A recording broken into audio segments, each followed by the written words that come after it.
afternoon. All schools should be art school. It's a slogan from an English artist. He's called Bob and Roberta Smith, and he is one of the passionate people all around the world to try to get more art in education. Why is art important? For the personal growth of children and young students. I give you a few examples. The most important one is, of course, to stimulate their own creativity. And I have sometimes some problems about the use of the creativity through politicians and economics. It's most of the time then used for instrumentalization to get us a little bit more flexible in the rat race, and sometimes on the economic side, just that they discover their lost child again, and then they give management courses to play around or whatever. I give you a few more examples. Art helps to say what cannot be said. It helps to discover the whole spectrum of emotions. It shows that questions have often more than one answer, and that problems have often more than one solution. It encourages critical thinking and the ability to deal with ambivalences. I remember myself, that was a big thing when I was still younger, about sometimes there is not everything clear, but I want to have it clear, so learning about dealing with ambivalences. It offers many ways to see and to interpret the world. It stimulates the curiosity, the power of imagination, and the sense of wonder, etc., etc. All these examples have one in common: it cannot be measured. And it is something why art is so problematic about getting it at school in a more interesting way. There's a last one, I have hundreds, but one more. It gives you some children also a home in the arts. That means if you have problems in your family, you not feel comfortable. If you have problems in your school, you see there are artists out there. They express themselves in a different way, and maybe you feel, okay, if it's not there my home, if it's not there my home, maybe I can find my home in the arts. It has to do a little bit also with me. I'm a child, separated child. That means I was a lot at home alone, and I was falling in books and losing myself in the fantasy of books.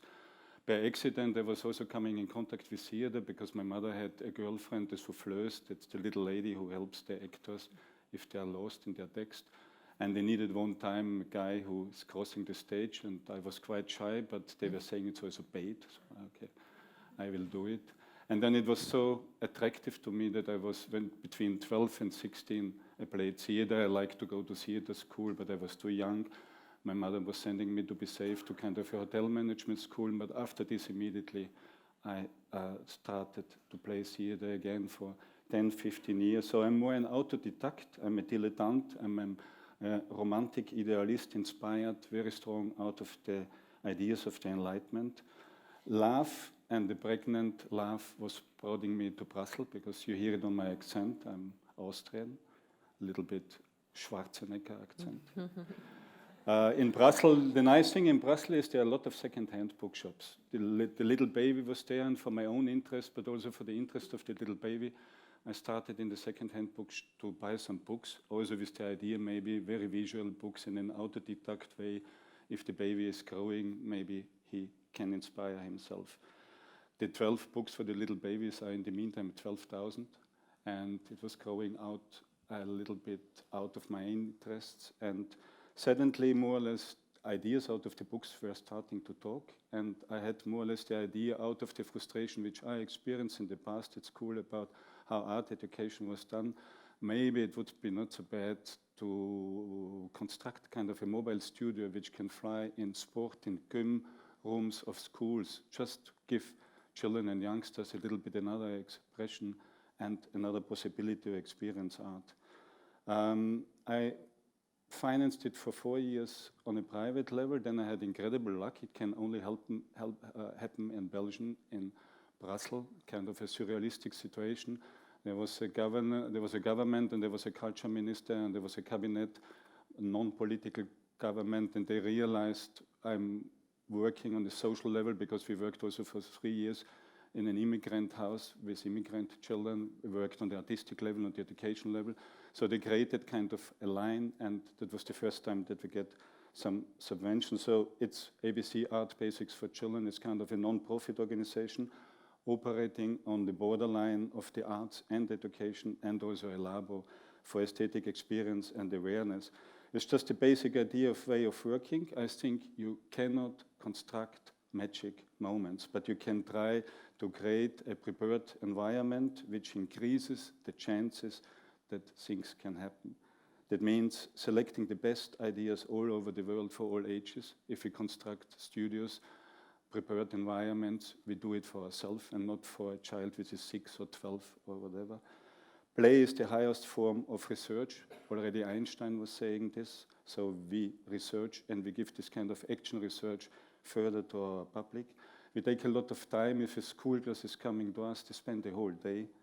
We work in small groups. That means around 24 children are separated in 4 little groups of 6 children. We have a lot of respect to the individuality of them. We have kind of an holistic approach. That means art of cooking is also included. And of course the thinking hand. That means a culture to make experiments and to make mistakes, sometimes which is really missing at school. Very, very important, our guides, which are more or less assisting on the discoveries of the children. That's a little bit our showing the house. It's an old fabric in Brussels, which we transformed, and it's a little bit a view of the inside. Why all schools should be art schools? There are a lot of answers, but I give you a very specific one. To balance out the growing inequality between the rich and the poor in our society, and to give equal chances for the majority and not only for the few. One of the many statistic results, I just say you one, children and students from low-income families who take part in art activities have 3 times more chances to finish the school. It's just one example. The situation for the moment depends on luck. You all know, luck of birth, that means if you're born in a family with a cultural background, as a child, you're already quite a step further.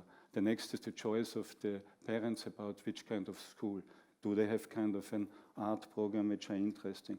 So mostly time, the middle class, which are choosing method schools, they have the parents with a backup in cultural competencies, but I'm more interested not about the 10% which are sending them to good schools. I'm more interested about what's about the 90%. If you have more or less also the luck of having an inspiring, supporting teacher, it would be very interesting to talk with you about if you have an experience about it. So the right of a poetic life and the right to come in an interesting way in contact with the arts, it's for me a very important thing. So 2 very concrete suggestions to make this happen. The first is think about the education of the teacher. It starts already about a good designed learning environment. Why? Because if you have it, it's kind of an indirect aesthetic education. Malo Guzzi was saying already the space is a third teacher, and the material of culture and of schooling is also important. So give the students a basic feeling, they're becoming teachers about architecture and interior design, and give them the possibility to participate in kind of a design process if school is renovating or a new building is coming up. I just show you one example, maybe you all experience it about color. Architects are seeing it's for children, we make it happy. So one wall blue, red, green. Next one is the furniture coming in. It's also marketing. It's for happy children. All green, black, blue, red, whatever. Next are the toys coming in. Again, marketing. So you come already in a room which is an overkill on colors, more or less. And if the teachers are not good educated, they think also I have to show up that they're good busy. So they glue everything full, the Christmas decoration and the Easter decoration and all the works of the children. Absolutely no feeling about the balance in the space. The second thing is a hidden curriculum. That means like just try to make these becoming teachers interesting persons. And this, you cannot be an interesting person just to give you a booklet and read this and then you're an interesting person. The becoming teachers, they were never going out of school. They had never experienced out of any kind of normal life experience. So in the teacher education, try to get them confronted with interesting people, with interesting experience, so they can have something more to give further to the children. Another thing is, of course, artistic way of teaching. Teachers which understand art as a pedagogic process and the pedagogic as artistic process would be also nice. The second suggestion is to rethink education in general. It's my critique to culture organizations like museums, libraries, theaters, art and culture houses. They try to, of course, they have nice programs running. But my question is, please try to offer more and more art education projects for the public and school children.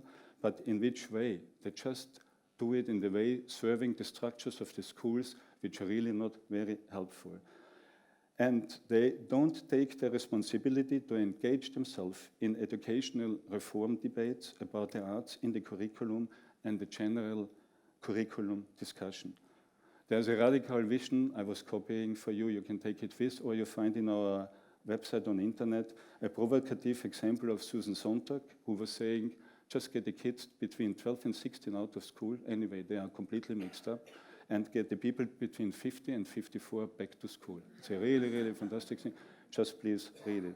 My solution is the art culture organization should wake up. Maybe one exposition less, give the money, was one exposition less, give it to your education department to show them more respect, to give them more freedom, to give them the possibility to work in better qualities and not only more or less pre-cooked experience or hiding tours again. So, and take Ames as example, the famous designer from the 50s who was saying, let's weave the arts and the standard curriculum together.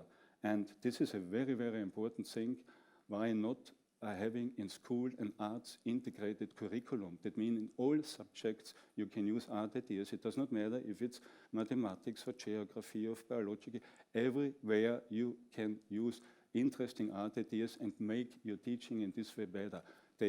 Becoming teachers have to learn this at school, and there has to be a curriculum discussion. And one more little quote on the end about the importance of art for the personal growth. It's from Jennifer Williams. Not only how can we bring the arts to young people, but also in which way are they already artists of their own life. Because sooner or later, we all have to face a big confrontation, the certainty of death, the finality of our life. And we can try to deal with this situation through religion, through philosophy, but also through the arts, to learn, to die. Thank you for your attention.